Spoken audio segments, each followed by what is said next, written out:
Two masses, capital N and small m, are connected by a light string going over a pulley of radius r. The pulley is free to rotate about its axis, which is kept horizontal. The moment of inertia of the pulley about the axis is I. The system is released from rest. Find the angular momentum of the system when the mass m has decreased through a height h. The string does not slip over the pulley. Question में मुझे बोल रहा है मेरे पास ये पुली है, इसका moment of inertia I दिया हुआ है, पुली घूम रही है. जब इनको मासेस को हम रिलीज़ करते हैं तो पुली घूम रही है. इनिशियली जो दोनों मास है ना सेम हाइट पे हैं, तो मैंने इस लाइन को ना एक लाइन ड्रॉ कर ली, यहाँ पे एक रेफरेंस लाइन मान ली मैंने.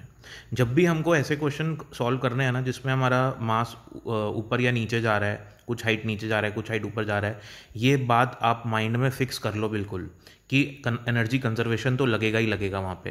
क्योंकि जब हाइट की बात होती है तो उसके पास वेलोसिटी भी होगी. वेलोसिटी मतलब काइनेटिक एनर्जी है, हाइट है तो उसके पास पोटेंशियल एनर्जी है, तो वहाँ पे कंजर्वेशन ऑफ मैकेनिकल एनर्जी आएगा ही आएगा. पक्का हो गया? ठीक है, आगे चलते हैं. अब देखो ये मैंने रेफरेंस लाइन मान ली. हमेशा रेफरेंस लाइन मान के ही कंजर्वेशन ऑफ एनर्जी हमको लगाना पड़ेगा, ठीक है ना, ऐसे केसेस में. अब देखिए आप, कंजर्वेशन ऑफ एनर्जी क्या कहते हैं? टोटल इनिशियल एनर्जी किसकी? सिस्टम की, equals to total final energy किसकी? सिस्टम की. सिस्टम में कौन कौन है भाई? पुली भी रोटेट हो रही है, क्वेश्चन में दिया हुआ है मेरे को, ठीक है ना. और ये वाला स्मॉल एम मास है, ये कैपिटल एम मास है. ओके, अब होगा क्या यहाँ पे, ध्यान से देखो. इनिशियली क्योंकि दोनों सेम हाइट में है तो पोटेंशियल एनर्जी पूरे सिस्टम की जीरो मान लेता हूँ मैं, ठीक है ना. और काइनेटिक एनर्जी की बात करूँ तो कोई चल नहीं रहा, तो काइनेटिक एनर्जी भी हमारी हो गई जीरो. ओके, अब देखते हैं. अब फाइनल पोटेंशियल एनर्जी सिस्टम की देखो, ये जो ब्लॉक है छोटा वाला, ये चला जाता है एच हाइट ऊपर, और क्वेश्चन में दिया हुआ है कि ये एच हाइट नीचे जाता है. भाई एक ही स्ट्रिंग से कनेक्ट है तो जितना ये नीचे जाएगा उतना ये ऊपर जाएगा, ठीक है. और जितनी स्पीड से ये नीचे जाएगा उतनी स्पीड से ये ऊपर जाएगा, क्योंकि सेम स्ट्रिंग से कनेक्ट है. तो ये नीचे जा रहा है वी से, वो ऊपर जा रहा है वी से, ठीक है ना. तो फाइनल पोटेंशियल एनर्जी कितनी होगी? अब इसकी पोटेंशियल एनर्जी इंक्रीज हो रही है तो प्लस एम जी एच लिख दिया. इसकी नीचे नीचे जा रहा नहीं है तो इसके लिए माइनस एम जी एच लिख दिया. पोटेंशियल एनर्जी खत्म. अब बात करते हैं काइनेटिक एनर्जी की. भैया ऊपर जा रहा है, कितनी काइनेटिक एनर्जी है? Half m v square. नीचे आ रहा है वी स्पीड से ही आ रहा है, कितनी kinetic energy? Half capital m v square. अच्छा, ये घूम भी तो रहा है, सिस्टम की बात कर रहा हूँ ना, पहले ही बता दिया मैंने आपको, सिस्टम की बात कर रहा हूँ मैं. अब ये घूम रहा है तो इसके पास रोटेशनल काइनेटिक एनर्जी आएगी. कितना? एंगुलर स्पीड मान लो मैं इसका मान लेता हूँ ओमेगा से घूम रहा है, ठीक है. तो half I omega square, omega की जगह मैंने लिख दिया वी बाय आर, क्योंकि लीनियर स्पीड इस पॉइंट की और इस पॉइंट की तो वी ही है, क्योंकि इस पूरी स्ट्रिंग की वी है तो इस पॉइंट की भी वी होगी. तो यहाँ पे वी बाय आर लिख दिया मैंने ओमेगा की जगह, ठीक है. अब सॉल्व कर सकते हैं, यहाँ से तो मैथ्स है, वी की वैल्यू निकाल लो. वी स्क्वायर आगे मेरे पास ये मैथमेटिक्स है, ठीक है ना. आगे देखिए, अब मेरे को निकालना है एंगुलर मोमेंटम. अब देखो यार, क्वेश्चन कह रहा है एंगुलर मोमेंटम निकालना है.